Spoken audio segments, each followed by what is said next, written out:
কলমি শাক ভাজা আমি কিভাবে বানাই সেটা একবার দেখে নাও। কলমি শাকগুলো আমি তাড়াতাড়ি যেভাবে করব সেইভাবে প্রসেসটা তোমাদের দেখাচ্ছি। প্রথমে একটা কড়া বসিয়ে নিয়েছি, কড়াতে কলমি শাকগুলো দিয়ে দিলাম, গ্যাসটা জ্বেলে দিয়ে অল্প জল দিয়ে দেবো এর ভেতরে। এবার অল্প জল দিয়ে শাকটাকে প্রথমে আমি সেদ্ধ করে নেব।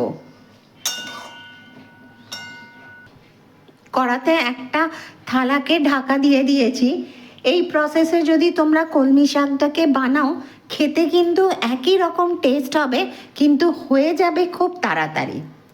একবার ঢাকা খুলে এই শাকগুলোকে নেড়ে নেব।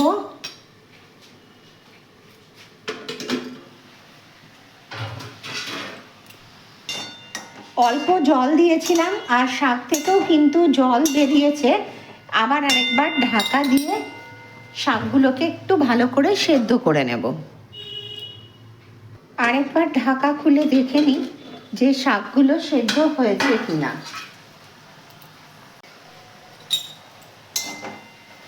হ্যাঁ, শাকগুলো আমার অলমোস্ট সেদ্ধ হয়েছে, পুরোপুরি সেদ্ধ হয়নি, হাফ হয়েছে। এরপর ভাজার সময় বাকি শাকটা সেদ্ধ হয়ে যাবে। এবারে যে জলটা আছে সেই জলটা আমি শুকিয়ে নেব। তেল দিয়ে দিচ্ছি,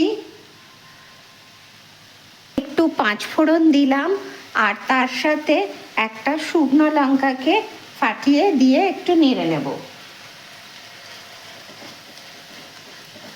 আমি পেঁয়াজ কুচি দিয়ে দিলাম, দিয়ে শাকের সাথে এগুলোকে সব ভালো করে ভাজবো। একে একে মশলাগুলো দেব। প্রথমে নুন দিচ্ছি, এরপর হলুদ গুঁড়ো দিচ্ছি, এর সাথে চিনি দিচ্ছি। এগুলোকে সব শাকের সাথে ভালো করে মিশিয়ে নিয়ে ভাজবো।